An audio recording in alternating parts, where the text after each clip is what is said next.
Sud Radio Berkov dans tous ses états.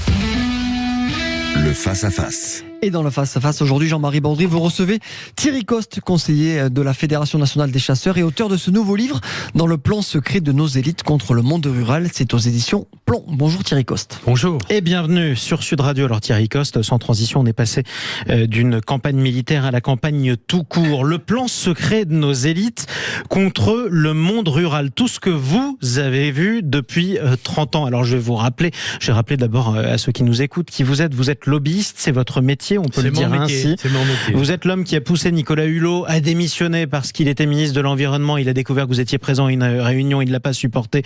Et chez nos confrères du service public, il a décidé de quitter son poste. Vous avez fait beaucoup de choses depuis 30 ans, vous le racontez dans votre livre et on va le raconter, mais d'abord quand même. Je le disais, vous êtes lobbyiste. Vous avez parlé à l'oreille de presque tous les présidents de la République depuis François Mitterrand, exactement. Et vous publiez un livre, Le plan secret de nos élites contre le monde rural. On a quand même envie de vous dire, vous êtes gonflé, parce que le propre d'un lobbyiste, c'est d'agir en secret, en tout cas en coulisses. Et le propre d'un lobbyiste qui travaille avec les présidents de la République, c'est donc de faire partie de l'élite. Et pourtant, vous publiez ce livre en disant qu'il y a un plan secret de nos élites. Mais vous en êtes de nos élites ? Je suis pas sûr que j'en sois. J'ai la chance de côtoyer des gens puissants, mais hélas, j'ai fait le constat de mon impuissance.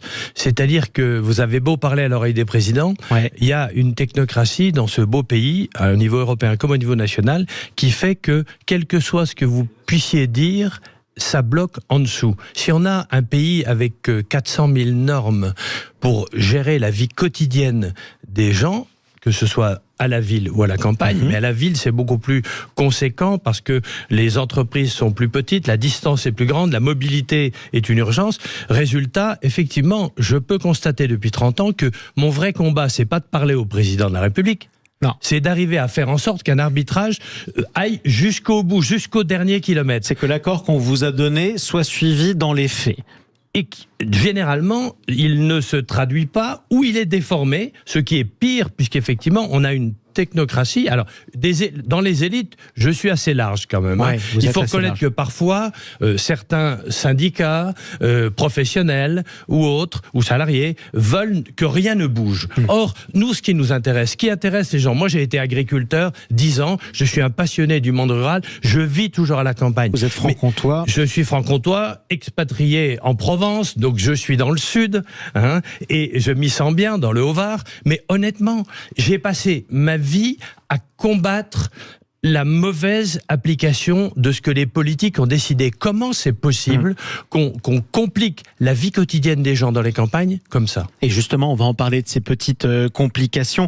On va parler aussi de tout ce que vous avez pu voir et entendre avant ça. Et justement, pour bien camper les termes de ce débat qu'on va avoir, ou plutôt de cet entretien, quelle est votre définition de la campagne ? À partir de combien d'habitants un village est un village et non pas une ville ? Alors, on dit 2000 habitants. Mais il faut être honnête, ça dépend des endroits. Franchement. Parce que, d'abord, c'est beaucoup plus large que ça pour une raison toute bête. C'est que quand vous travaillez en ville, vous pouvez y habiter, mais vous avez des amis qui viennent travailler, qui habitent à 10 km. Quand il y a une vraie permanence une vraie transparence entre les individus, même une ville de 5000, c'est toujours une petite ville, avec tous les problèmes de mobilité qu'il peut y avoir. En fait, la campagne, c'est d'abord et avant tout un problème de distance. Distance pour tout. Pour amener les enfants, pour aller acheter, pour avoir des services publics. Parents pour aller en soirée dans un autre village. Voilà. C'est la distance qui fait la différence et qui engendre quand même une perception assez différente de la vie au quotidien. Et on n'a pas forcément les mêmes urgences. Avec quel président de la République vous avez travaillé ? Quel parti politique vous avez aidé à monter ? Quels autres vous avez d'ailleurs poussé à redescendre ? On va parler de vos souvenirs dans quelques minutes, et ce jusqu'à 14h. Vous tous qui nous écoutez sur Sud Radio, vous êtes campagnard ? C'est un beau mot, campagnard. Mais appelez-nous, tiens, 0826 300 300. C'est quoi les tracasseries qu'on vous impose ? Venez témoigner et venez débattre d'ailleurs avec Thierry Coste. On va se retrouver dans quelques instants, dans quelques minutes plutôt, juste après les infos de 13h sur Sud Radio. À tout de suite. Et on poursuit le face-à-face avec notre invité Thierry Coste, auteur de ce livre, Le plan secret de nos élites contre le monde rural. C'est publié chez Plomb. Tout ce que j'ai vu depuis 30 ans, nous dit Thierry Coste, lui qui est lobbyiste, notamment conseiller politique de la Fédération nationale des chasseurs. Combien de présidents vous avez bien connus ? que j'ai commencé avec François Mitterrand. 5, j'ai commencé avec François Mitterrand parce que j'avais identifié, je ne connaissais pas le conseiller général de mon canton, ni même le député. On disait conseiller général à l'époque, c'est voilà. vrai. Mais il y avait des grands feux dans les Cévennes et j'avais appris que François Mitterrand était très sensible au sujet des arbres et donc je lui ai fait une proposition par un intermédiaire que je connaissais à peine et ça a marché. Et à partir de ce jour-là, je me suis dit que c'était pas mal d'être proche des présidents de la République parce que ça pouvait simplifier les choses. 30 ans plus tard, je me dis, ça suffit pas du tout. La preuve, c'est que le monde rural est maltraité parce qu'il n'est pas assez influent. Ce qui ne veut pas dire d'ailleurs que vous n'êtes plus proche des présidents ou du président de la République, mais ça on en parlera un peu plus tard. Vous l'expliquez d'ailleurs en toute transparence assez longuement dans cet ouvrage. Quel était le président dans ceux que vous avez connus qui était le plus sensible à la cause rurale ? Ah, c'est Emmanuel Macron, de sources sûres, bien au-delà de la chasse, hein. Ouais. Mais quand même, entre guillemets, un président entravé à la fois par les circonstances, les gilets jaunes, qui sont quand même la conséquence de tout ce qu'on n'a pas fait pendant 20 ans et qui a provoqué la colère de bon nombre de ruraux, mais en même temps, le Covid et l'Ukraine. Dans les faits, même Emmanuel Macron est tout autant entravé que les autres par cette technocratie qui rêve quand même d'un monde sans humains dans nos campagnes. On va revenir d'ailleurs à cette fameuse technocratie. Mais c'est vrai, j'espère que tous ceux qui nous écoutent sur Sud Radio sont bien accrochés. Il y en a beaucoup qui n'aiment pas forcément Emmanuel Macron, en tout cas qui nous écoutent à l'époque, d'habitude à cette heure-là. Vous avez choisi un chapitre qui s'intitule, tenez-vous bien les amis, Emmanuel Macron, provincial et rural assumé. Si on demande à tous ceux qu'on croise dans la rue, je pense que personne n'imagine Emmanuel Macron comme quelqu'un de rural et même de provincial. Bien sûr, mais alors pourquoi ? Moi, je dis ouvertement ce que je pense. J'ai la chance d'avoir côtoyé 5 présidents. Ouais. Donc, je peux témoigner de façon, non pas en ayant lu quelque chose dans la presse, mais en ayant vécu et accompagné ces 5 présidents. Je fais le constat. Dans beaucoup de cas, que ce soit Chirac, Sarkozy ou un peu Chirac, François au salon Hollande, de l'agriculture, où le député de la Corrèze était moins provincial qu'Emmanuel Macron. Mais c'est un leurre. Jacques Chirac s'intéressait à l'agriculture, point. 9 personnes sur 10 qui vivent à la campagne ne sont ni chasseurs ni agriculteurs. Certes. Et voudraient qu'on s'occupe de leur vie quotidienne. Mais Jacques Chirac ne s'intéressait pas, sauf en Corrèze, ne s'intéressait pas à la politique rurale. Nicolas Sarkozy non plus. Qu'il y ait une stratégie à la fois électoraliste et de passion pour certains, pour le monde agricole. Mais le monde agricole, ce n'est pas le monde rural. C'est une partie du monde rural. Alors, je peux en témoigner, puisque parfois, j'ai fait croire que le lobby de la chasse était un bon porte-parole du monde rural. Mais je dis toujours... J'ai fait croire, dites-vous. Voilà. C'est donc que c'était faux. Non, mais ça veut dire que 9 personnes sur 10 ne s'intéressent ni à l'agriculture, ni à la chasse. Donc, il faut s'intéresser à la vie quotidienne d'un tiers de nos habitants de ce beau pays et beaucoup de touristes qui viennent consommer. Mais s'il n'y a plus de gens qui vivent et travaillent à la campagne pour accueillir les touristes, il n'y a plus personne, que les touristes soient français ou étrangers. Donc ce que je dis, oui, c'est vrai, je ne chasse pas sur des terres faciles. La preuve, c'est que j'ose dire ouvertement qu'il y a un certain nombre de gens qui n'ont pas été des défenseurs du monde rural, presque jamais, ou jamais, et que d'autres le sont, alors qu'on aurait l'impression qu'ils sont encore banquiers et bobo urbain. Banquier et bobo urbain, en tout cas, c'est l'image qu'a Emmanuel Macron, c'est celle qu'il avait auprès des Gilets jaunes, dont vous avez parlé à l'instant. On va reparler de vos ambitions, en tout cas pour la représentation du monde rural en politique, on parlera même des élections européennes. Avant ça, revenons sur vos différents souvenirs. Vous êtes lobbyiste, vous avez employé ce mot, j'ai fait croire parfois que la chasse était un bon porte-parole du monde rural. Il y a d'autres choses que vous avez fait croire, et vous le dites vous-même dans ce livre, c'est pour ça que c'est très bien qu'on puisse en parler. Ceux qui nous écoutent et qui ont voté aux différentes européennes se souviennent de ce parti chasse, pêche, nature et tradition. Vous le dites vous-même, vous avez construit son programme à ce parti. Son programme rural, pas chasse. C'était un programme rural. Il n'y avait pas de CPNT sans Thierry Coste.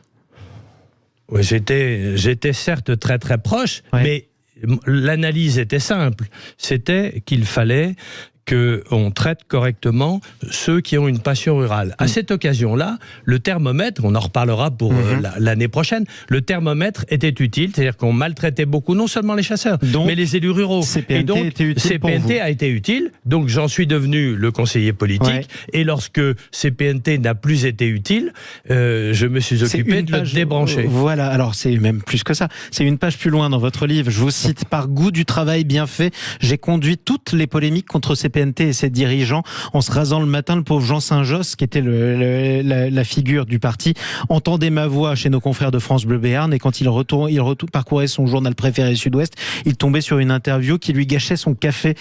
Vous les avez plus que débranchés, vous les avez détruits après? Écoutez, la règle était simple, y compris avec Jean Saint-Josse, c'est qu'on n'allait pas faire un parti politique des chasseurs comme il y a un parti politique écologiste. La réalité, c'est que quand un parti politique est centré sur un sujet et qu'il fait de la politique politicienne, il fait tout sauf s'occuper du sujet.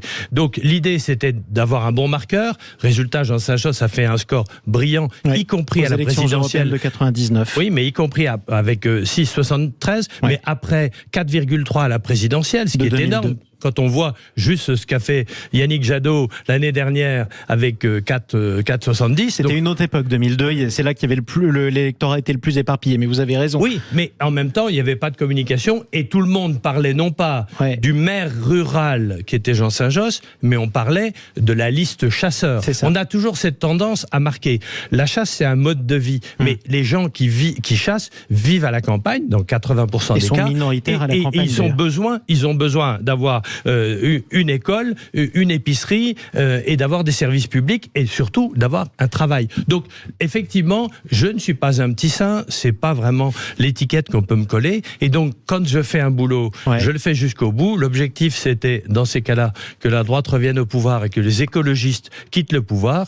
Une fois que les écologistes avaient quitté le pouvoir, c'était bien. Vous n'aviez plus besoin de Jean Saint-Josse et donc vous avez tué son parti. Voilà. Sauf que, faut être honnête, je me suis trompé sur la perception de Jacques Chirac, qui tout de suite après a inscrit le principe de précaution dans la Constitution, a désigné des ministres qui étaient très écolos, comme Nathalie Kosciusko-Morizet, dont je parle dans le livre. Donc en fait, effectivement, les ruraux, on est toujours un peu les dindons de la farce. Oui, et vous avez montré qu'il fallait pas, en tout cas, vous décevoir. Est-ce que c'est vous qui avez trahi, de votre point de vue, Jean Saint-Josse et Chasse, Pêche, Nature et Tradition, ou est-ce que c'est le contraire? Non, mais il y avait un accord. Jean Saint-Josse a toujours dénoncé. Il ne me parle plus depuis 20 ans. C'est ce que vous dites aussi. Voilà. Mais on avait un accord pour débrancher CPNT. Le problème, c'est quand vous faites une élection comme les européennes ou une présidentielle et que vous avez tout d'un coup les médias qui s'intéressent énormément à vous. Je ne sais pas pourquoi en politique, les gens n'arrivent plus à débrancher. Oui, ben bizarrement, on va voir d'ailleurs, vous, si vous êtes prêt à brancher ou à débrancher, puisqu'on parle d'une liste aux européennes que vous seriez en train de construire. À qui profite ce crime? Est-ce que c'est un crime d'ailleurs? On va en parler dans quelques minutes. On va parler aussi de vos relations avec Emmanuel Macron, dont vous êtes proche quand même. Je vais citer cette phrase que vous citez, c'est une phrase d'Emmanuel Macron. Vous finissez par tomber d'accord.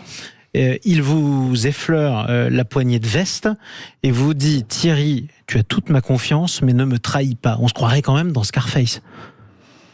Mais c'est juste la vraie vie. C'est pourquoi un président de la République n'aurait pas des comportements très humains. On l'a vu pour d'autres présidents qui parfois font des déclarations dans la rue qui leur ont porté préjudice alors que c'était juste une réaction instinctive. Là, il faut être honnête, en politique, il y a quand même beaucoup de trahison, c'est le moins qu'on puisse dire. Donc je comprends pourquoi, quand on ne connaît pas quelqu'un, on lui précise qu'on n'a pas envie de la trahison. Eh bien, avez-vous prévu de trahir Emmanuel Macron? On va en parler dans un instant sur Sud Radio. Plan secret de nos élites contre le monde rural, c'est le livre de Thierry Coste, publié chez Plomb. Thierry, tu as toute ma confiance, mais ne me trahis jamais. C'est ce que vous a dit Emmanuel Macron, la mâchoire serrée sur un ton très intimidant. Tiens, vous avez été intimidé ou pas quand il vous a dit ça? Non. Non, j'ai du mal à être intimidé. C'est sans doute parce que j'avais confiance en moi. Mais c'est surtout parce que moi, je plaide, je défends le monde rural depuis que j'ai 15 ans. J'ai été agriculteur 10 ans, j'ai arrêté parce que je gagnais pas ma vie, justement parce que le contexte était trop compliqué. Je ne savais pas ce que j'allais vendre dans 2 ans ou dans 3 ans. Je voyais une norme arriver pour faire que moi, petit agriculteur, j'allais devoir installer une fromagerie et une transformation pour mes saucissons qui allait être un investissement terrible. Donc j'ai vu très vite que j'allais être ennuyé par des tas de normes qui allaient me pourrir la vie, alors que moi j'étais un éleveur, un producteur, un transformateur et un commerçant de mes propres produits en circuit court il y a presque 40 ans, et je me disais, mais même ça je vais pas réussir à vivre. Et heureusement que j'ai arrêté au bout de 10 ans, parce que vous avez vu que j'étais quand même un peu syndicaliste, et là plutôt... Vous avez même été trotskiste au lycée. Trotskiste, donc voilà. Donc oui, comme quoi tous les chemins mènent à Rome, ça c'est logique. Non, seuls les imbéciles ne changent pas d'avis. Oui, effectivement, on verra justement si vous décidez d'en changer plus tard. Quoi qu'il en soit, revenons malgré tout sur ces normes et votre accord tacite, on va le dire, avec Emmanuel Macron, puisque globalement c'est ainsi que vous fonctionnez avec lui, en tout cas en toute confiance. Comment vous réagissez lorsque vous voyez certaines mesures qui ne sont pas favorables au monde rural que vous voulez défendre et qui sont prises sous la présidence d'Emmanuel Macron? Tiens, je reviens, par exemple, la modification du prêt à taux zéro. Ça ne concerne pas l'accession à la propriété dans les maisons. Les maisons, c'est pas à la ville. Les maisons, c'est à la campagne. Bien sûr, mais regardez, c'est simple. Vous voyez que je fais l'éloge de ce président, mais que j'ai dénoncé le choix de son ministre de l'écologie, qui n'est pas rien, il était numéro 3 du gouvernement, et que je l'ai combattu, et que j'ai dénoncé avec aussi... succès, puisqu'il a démissionné. Voilà, et dans le livre, c'est assez précis, j'ai été très critique sur Édouard Philippe, et je le suis toujours, parce qu'effectivement, dans la technocratie, on peut parfois monter très haut jusqu'à devenir Premier ministre et avoir une culture qui est quand même un peu affolante. Les gilets jaunes, on peut toujours penser que c'est de la faute d'Emmanuel Macron, mais c'est de la faute des gouvernements précédents, y compris de droite, notamment d'Alain Juppé, qui ont toujours eu cette culture de compliquer la vie des gens. Donc oui, en quoi elle s'est simplifiée dans les 6 dernières années?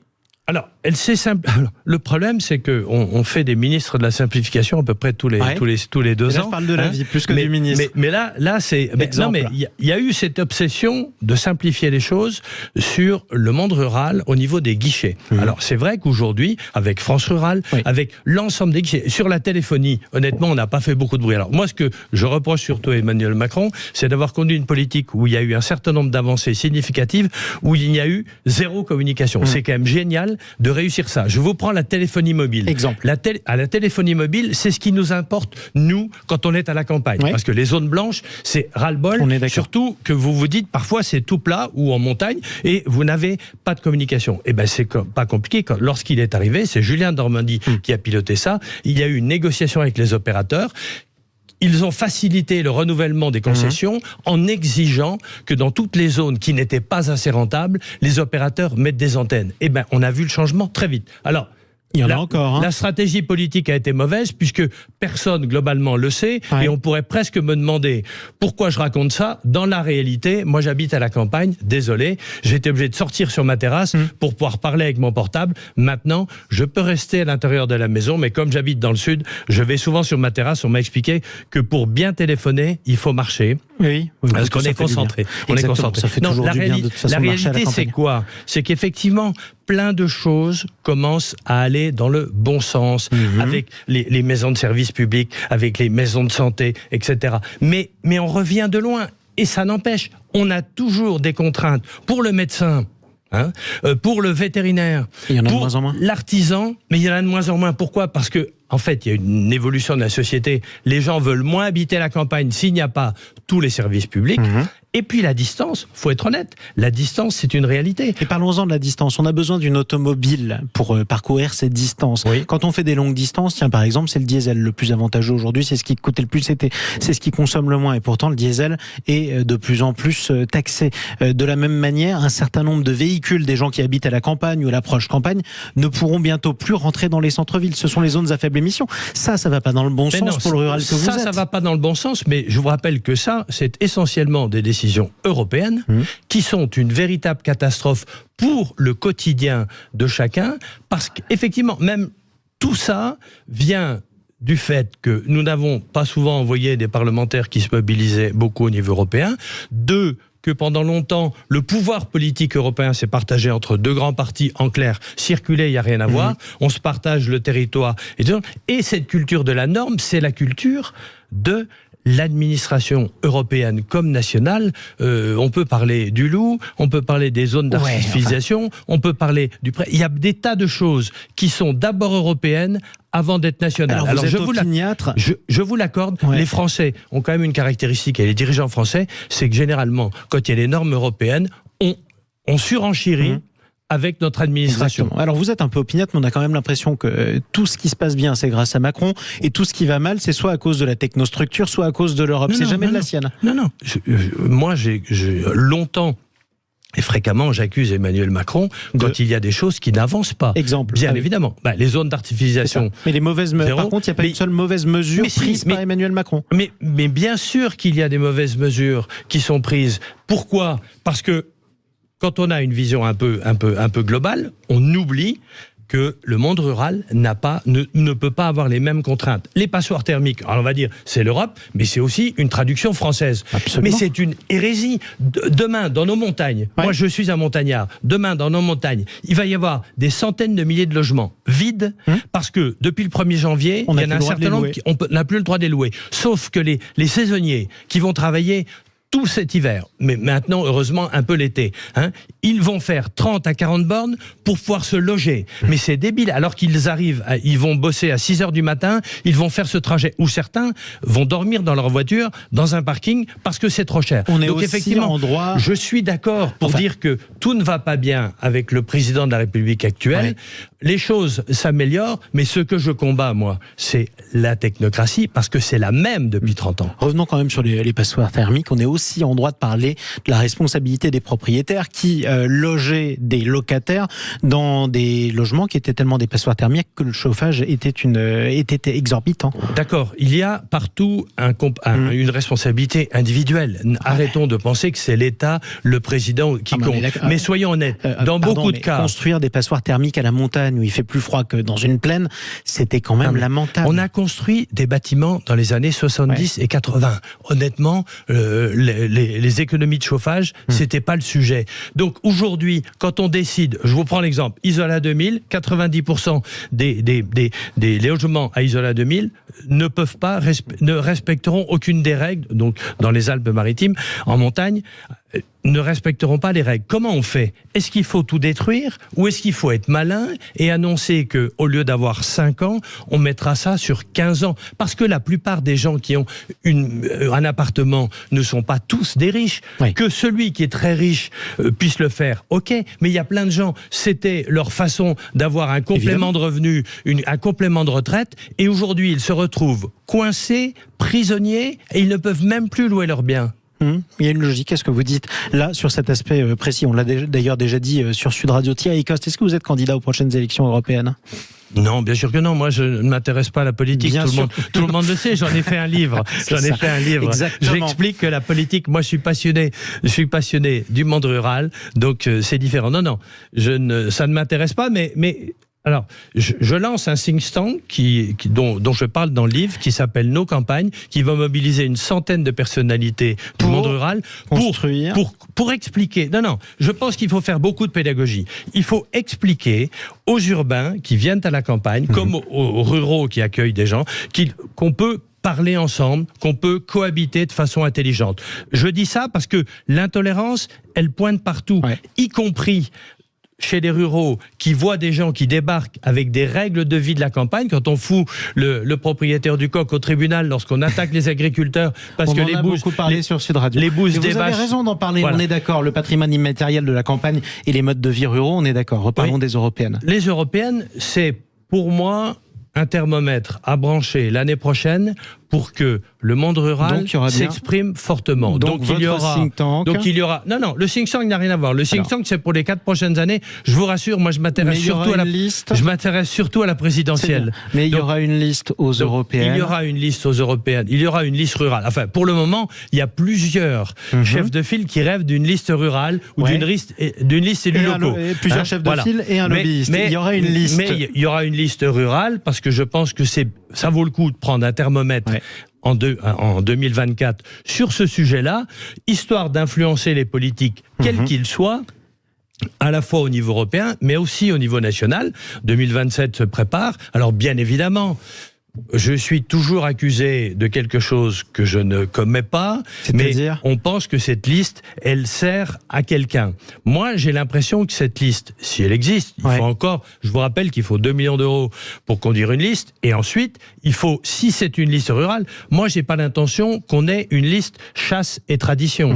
Donc, si on veut une liste vraiment rurale, j'ai déjà donné, et entre guillemets, j'ai débranché. Donc, s'il y a une liste, elle sera rurale, et elle correspondra à la défense des valeurs rurales. Et elle ne roulera pas pour Macron ? Ben, bien évidemment qu'elle ne roulera pas pour Macron. Vous savez, moi j'ai... Comprenez qu'on ait du mal à vous croire après tout ce que vous venez de raconter. Non, mais alors, l'avantage chez moi, c'est que d'abord, je vous rappelle que j'ai conseillé les autres présidents sans le moindre état d'âme. Ils étaient de gauche et de droite. Et comme je conseille à titre amical et personnel, ça veut dire que les gens me choisissent ou se débarrassent de moi comme ça. Donc, il y a sans doute une raison sur ma passion rurale pour que des gens m'utilisent. Mais au nom de quoi j'aurai des états d'âme? L'année prochaine, je pense qu'il faut brancher ce thermomètre. Les écologistes pèsent trop dans ce pays et je pense que c'est bien qu'il y ait des gens qui s'expriment pour dire stop, l'écologie mise sous cloche. Il faut arrêter. Une vraie écologie pragmatique, il faut le faire. Une liste rurale que vous aurez inspirée aux élections européennes. Il y aura une liste rurale et je ne serai bien sûr pas sur la liste. Et on va en parler avec vous dans un instant. On va parler aussi avec vous tous au 0826 300 300. Esteban. Oui, on continue de prendre vos réactions. Tiens, sur le Facebook et le YouTube de Sud Radio, la page Facebook et la page YouTube Sud Radio. À tout de suite sur Sud Radio. 26 300 300, on est toujours avec notre invité Thierry Coste. Le plan secret de nos élites contre le monde rural, c'est son livre publié chez Plon. Mais avant de reparler des élites contre la campagne, on va parler des supporters contre le bon sens, Esteban. Oui, exactement. Nous avons Sébastien qui nous appelle depuis Strasbourg, pour revenir sur les violences commises hier soir par des pseudo-supporters marseillais envers le car lyonnais. Bonjour Sébastien. Salut Sébastien. Bonjour. On rappelle les faits pour ceux qui nous rejoignent en cours d'émission. Effectivement, hier, des supporters marseillais ont balancé non pas des cailloux mais des pavés sur le bus de l'équipe de l'Olympique Lyonnais. L'entraîneur Fabio Grosso blessé au visage, le visage en sang, plusieurs points de suture évidemment. Vous êtes strasbourgeois, il y a des supporters aussi qui sont extrêmement enthousiastes dans le stade du Racing. Sébastien, ça vous a surpris ces scènes hier ou pas ? Non, pas du tout. En fait, j'aimerais plutôt parler d'ordre général. En fait, pourquoi ça se passe comme ça en France et pas ailleurs? Pour moi, les premiers responsables, alors, il y a les supporters, ça c'est bien sûr, il n'y a pas de débat. Mais les premiers responsables, c'est les autorités. Donc c'est Monsieur Darmanin lui-même. Depuis des années maintenant, bientôt 10 ans, on interdit systématiquement tous les déplacements. Donc en fait, on s'est plus organisé en France. Ils savent plus ce que c'est que d'avoir des supporters qui se déplacent, d'avoir des rivalités entre clubs. On utilise la facilité depuis plus de 10 ans en disant on interdit, on fait un arrêté, on interdit, n'y allez pas, laissez tomber, ne vous déplacez pas, c'est plus facile, on s'en occupe pas. Et c'est comme ça qu'on se retrouve avec des catastrophes comme la finale de la Ligue des Champions. Et c'est comme ça que l'Euro 2016 a été un échec aussi en France. Et c'est comme ça qu'à chaque fois qu'on va de nouveau autoriser un petit peu de supporters à venir, on sait plus organiser le déplacement. On fait passer les Lyonnais en plein centre-ville de Marseille, alors qu'on sait très bien qu'il y a des rassemblements avant le match, qu'il y a 65 000 spectateurs attendus, que les villes sont blindées de gens qui vont vers le stade, et on fait passer les supporters au milieu de tout ça. Alors, je vais vous apporter un petit peu un bémol pour qu'on en débatte d'ailleurs, Sébastien, parce que vous faites une bonne observation. D'ailleurs, notre invité Mathieu Zagrodzki disait la même chose. On pratique la punition collective davantage en France qu'ailleurs, et pourtant ça marche pas. En revanche, on a interdit pendant 6 ans les déplacements des Lyonnais à Marseille. Là, on l'autorise, ils se font caillasser. Ça encourage pas à réautoriser les déplacements. Vous êtes pas d'accord, Sébastien ? Mais si en fait les déplacements tous les ans vous les avez, ça devient pas un événement que les Lyonnais se déplacent. Que ce donc soit on les Lyonnais balancera ou plus de ailleurs pavés. en France. Donc il y aura moins de problèmes puisque vous savez que tous les ans ils sont là. Mais comment ça se fait pour certains matchs en Allemagne, des villes qui sont rivales à moins de 100 km l'une de l'autre, et ils arrivent à faire déplacer 3000 personnes sans aucun incident? Pourquoi ils y arrivent? Parce qu'ils les interdisent pas et qu'ils savent les gérer et qu'ils savent les organiser. Et vous, quand vous alliez assister, par exemple, j'imagine, vous êtes supporter du Racing, je suppose, Sébastien? Oui. À Strasbourg. Quand vous alliez, par exemple, prenons l'exemple du FC Metz, c'est le grand club rival de Strasbourg, et ce depuis toujours. Il y a toujours eu des incidents, ou en tout cas c'est toujours risqué. C'est ces deux villes qui sont très proches l'une de l'autre. Maintenant, effectivement, il y a des arrêtés. Tout le monde ne peut pas se déplacer à Metz. C'est encadré, c'est hyper encadré. Et à la limite, là, c'est un déplacement organisé. Il n'y a pas d'incident. Mais c'est la première fois qu'on a le droit d'y aller depuis X temps. Oui. Mais c'est pas un déplacement qui fait que vous allez réussir à organiser des événements. Et là, il y avait que 600 supporters lyonnais. Qu'est-ce que vous dites par rapport au reste de l'Europe? Oui, c'est très peu, vous avez raison. Qu'est-ce que vous dites, c'est ma dernière question, parce qu'on va donner la parole ensuite à Richard, depuis la Seine-et-Marne à Gouet. Qu'est-ce que vous dites aux supporters marseillais, on va les appeler supporters puisqu'ils se revendiquent comme tels, qui ont balancé des pavés au bus de l'Olympique Lyonnais? Vous qui êtes supporter vous-même. Ça sert à rien, c'est complètement absurde, mais après...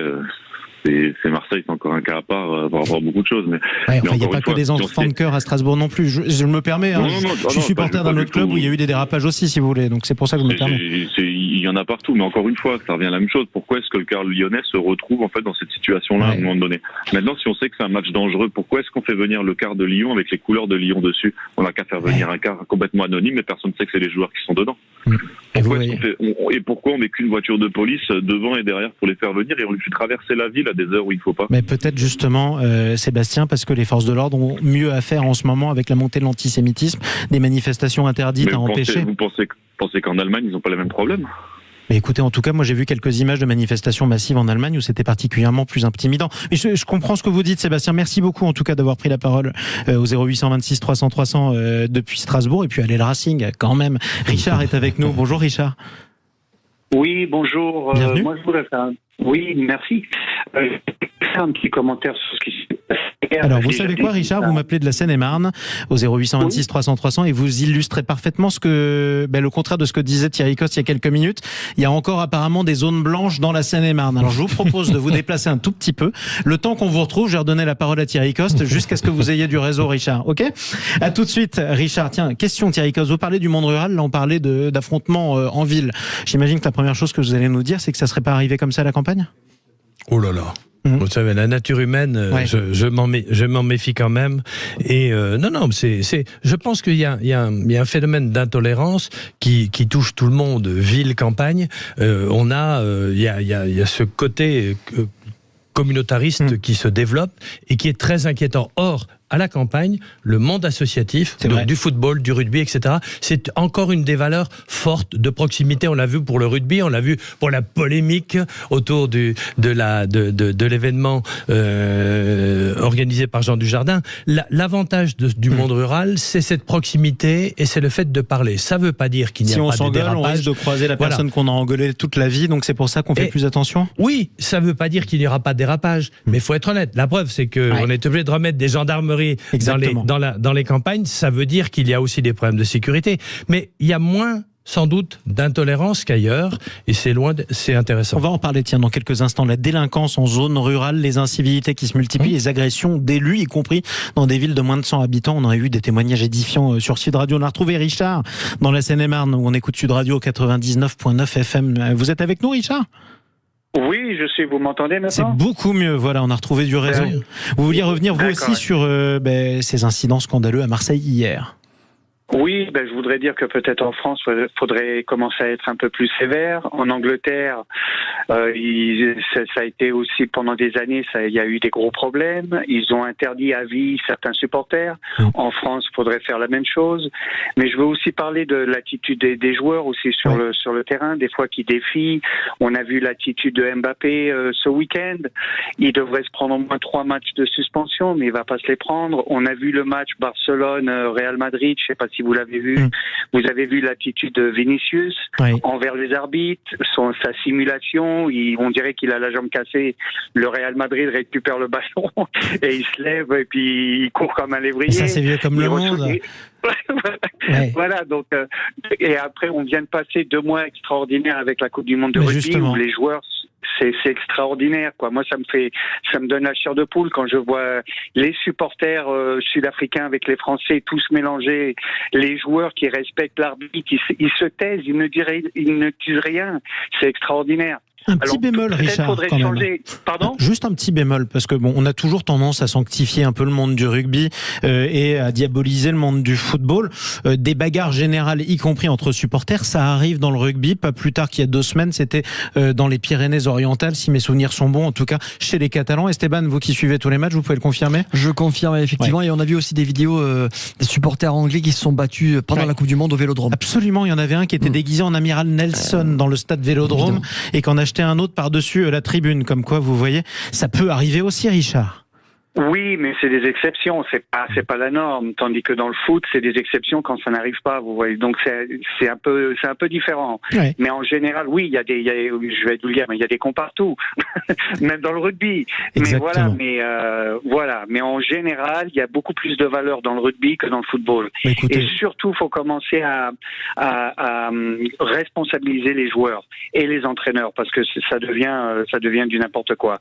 Moi, le foot, c'est mon sport préféré, mais j'arrive plus à le regarder, le foot. eh ben, écoutez le rugby sur la radio du rugby. Sud Radio qui diffuse le top 14. Le top 14 et la Pro D2. On est les seuls d'ailleurs à en diffuser autant. C'est pour ça qu'on restera fidèle toujours aux valeurs de l'Ovalie. Merci Richard.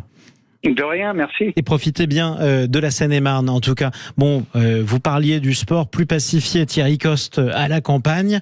On parlait aussi de la montée de la délinquance. La campagne n'est pas épargnée et ça c'est un phénomène nouveau. Vous l'expliquez comment ?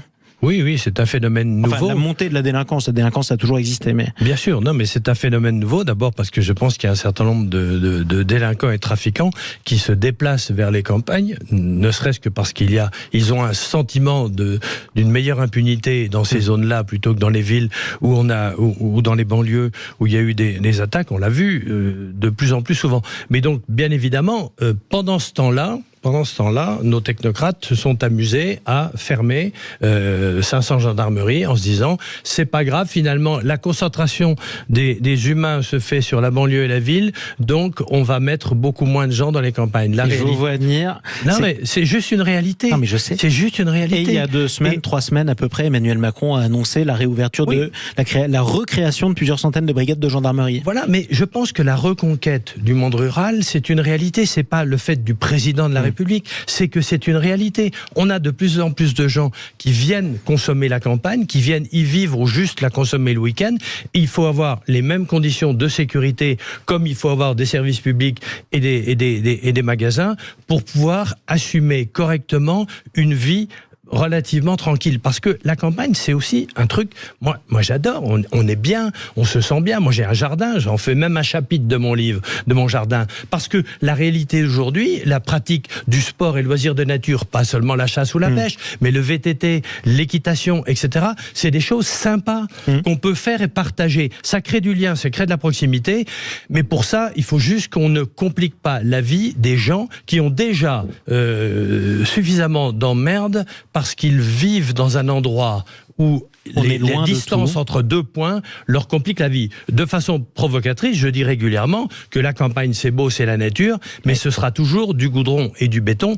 Il en faudra moins, il en faudra mieux, mais la réalité c'est qu'on va pas mettre des services publics, des bus, des trains ou des métros à la campagne. Donc il faudra bien accepter l'idée qu'on doit continuer aussi à ce qu'il y ait une vraie vie économique. Et c'est pour ça aussi que quand on grandit à la campagne, on apprend à faire de l'autostop quand on a raté son transport scolaire, par exemple. Allez, restez avec nous, on se retrouve dans quelques instants sur Sud Radio. Si vous êtes campagnard, vous avez aussi la parole, bien entendu. 0826 300 300. Quelles sont les normes, les tracasseries qu'il faudrait supprimer pour améliorer la vie à la campagne? Tiens, on va en parler avec Thierry Coste dans un instant. À tout de suite.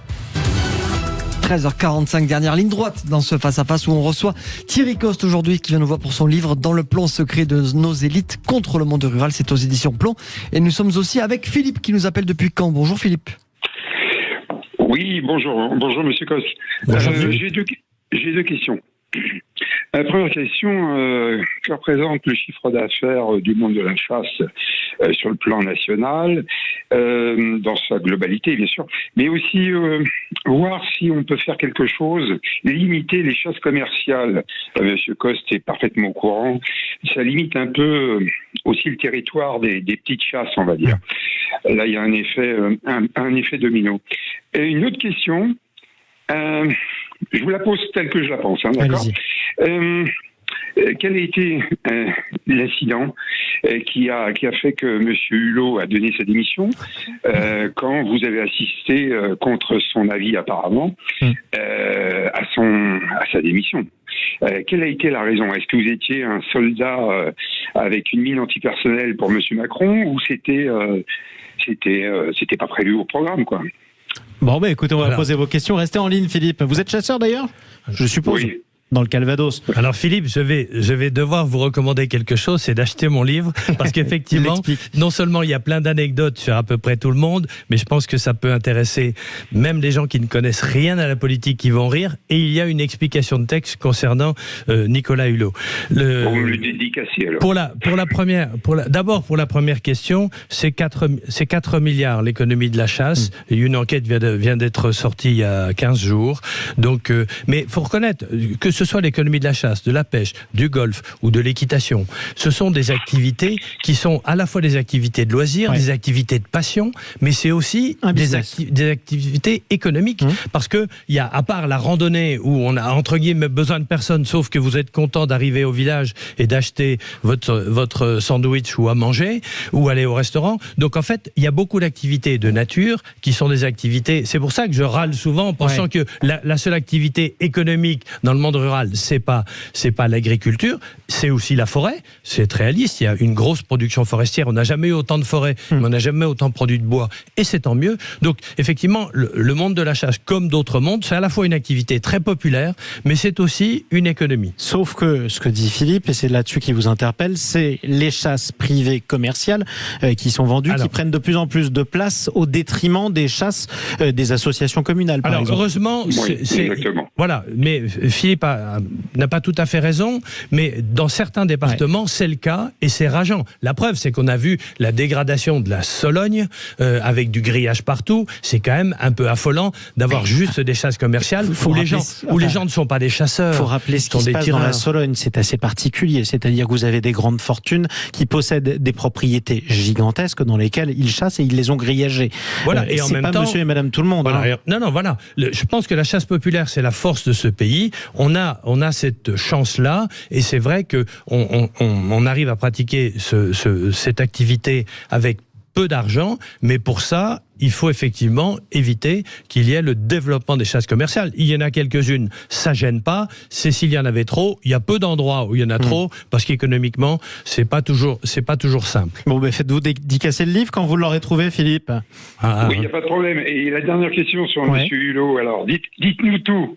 Bon, il le veut quand même. C'était dans le livre, disait Thierry Coste. C'est dans le livre, alors je verrai. Non, mais il n'y a pas de problème. Bon, non, mais écoutez, j'ai toujours été surpris de savoir qu'il rêvait de partir depuis un moment, quand même. Faut être honnête. Moi, je veux bien considérer que Hulot est un trophée à mon tableau de chasse, mais honnêtement, ça faisait quelques semaines qu'il rêvait de partir. Vous avez été le prétexte. Et j'ai servi de prétexte. Il a été maladroit parce qu'il m'a offert une communication géniale pendant 8 jours, à peu près partout. Mais surtout, il a beaucoup menti, c'est ce que j'explique dans le livre, puisqu'il savait que j'étais à cette réunion, et donc, mais par contre, il n'avait pas travaillé son dossier. Le sujet n'était pas seulement la chasse, mais la police de l'environnement et la stratégie biodiversité pour créer un établissement un peu plus conséquent. Donc en fait, il pouvait très bien sortir de cette réunion en expliquant qu'il avait tordu le bras au chasseur et qu'il c'était plutôt malin. Mais comme il avait vraiment envie de partir et que j'étais en face de lui pendant 2h30, je pense qu'il a craqué. Bon, écoutez, ça arrive à tout le monde comme quoi. Merci Philippe